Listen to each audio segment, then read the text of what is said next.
है। लेकिन मुख्य रूप से यही जैसे पॉइंट कुछ परसेंट का इजाफा हो सकता है, तो वो भी आज सुबह इसमें क्लैरिटी आ जाएगी।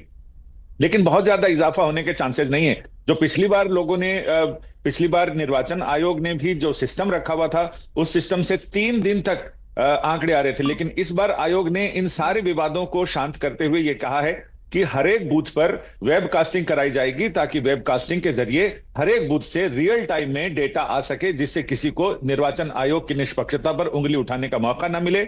और यही वजह रही कि पूरे मतदान की अवधि के दौरान निर्वाचन आयोग अपने वॉर रूम कहें या फिर उनको ये कहें कि वीडियो कॉन्फ्रेंसिंग रूम, उससे लगातार मेरे सहयोगी जुड़ गए हैं तमाम जानकारी के साथ। शशि भूषण हमारे साथ जुड़े हुए हैं। शशि भूषण, कल जो लखीसराय में हमने होते हुए देखा, जिसकी complaint deputy CM Vijay Sinha ने करी, उस तरह की और भी घटनाएं हुई हैं कल वोटिंग के दौरान? देखिए, छुटपुट घटनाएं हुई हैं। हालांकि लखीसराय जो है वो इकलौता उदाहरण दिखता है जहां पर लगातार 2 घटनाएं हुई, एक के बाद एक। पहले हलसी में हुई और दूसरी घटना जो है वो कह सकते हैं नदियामा में, जहां पर आरजेडी के एमएलसी अजय कुमार सिंह आमने सामने हो गए, विजय कुमार सिन्हा और वो।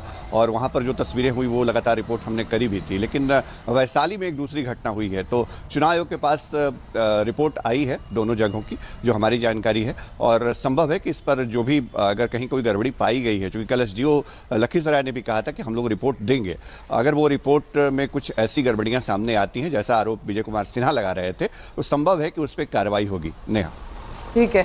मौसमी सिंह हमारे साथ जुड़ी है। मौसमी, क्योंकि आपने अलग अलग जगह जाकर ग्राउंड रिपोर्ट्स की, मुख्य मुद्दे आपको मालूम ही है, वहां पर रोजगार का मुद्दा है और कैसे वहां पर करप्शन एक बहुत बड़ा मुद्दा हमेशा ही बिहार के चुनाव में रहा है। लेकिन क्या इस बार कोई नया मुद्दा ऐसा जिसको लेकर वोटिंग की गई हो और उसी को लेकर जो वोटिंग परसेंटेज है वो बढ़ा हो और बढ़ चढ़कर लोगों ने मतदान किया हो?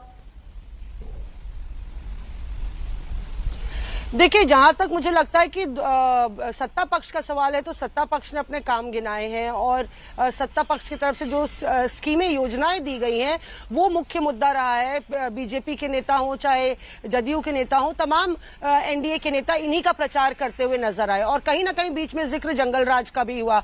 लेकिन मोकामा की घटना ने उसको एक एनडीए के लिए एक झटका था, क्योंकि बार बार उसके बारे में बात करें तो मोकामा का भी नाम चला आता था। वहीं विपक्ष के लिए रोजगार मुद्दा था और विपक्ष के लिए बीच में राहुल गांधी ने वोट चोरी का मुद्दा उठाया और बीच में प्रेस कॉन्फ्रेंस भी की।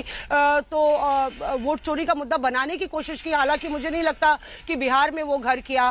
तो रोजगार से लेके भ्रष्टाचार को लेके विपक्ष जो है जनता के बीच में गया, नेहा। और ये देखना होगा कि कौन से मुद्दे जनता को ज्यादा अपील किए हैं, ये तो चुनावी नतीजे बताएंगे। पर कुल मिला के अगर आप कहें कि कोई नया मुद्दा अगर कैंपेन में बना हो, बहुत ही कम मैंने विधानसभा चुनाव देखे हैं जहां पे जैसे जैसे प्रचार आगे बढ़ा है कोई बहुत ज्यादा बड़ा विवाद या बहुत बड़ा मुद्दा ना बना हो।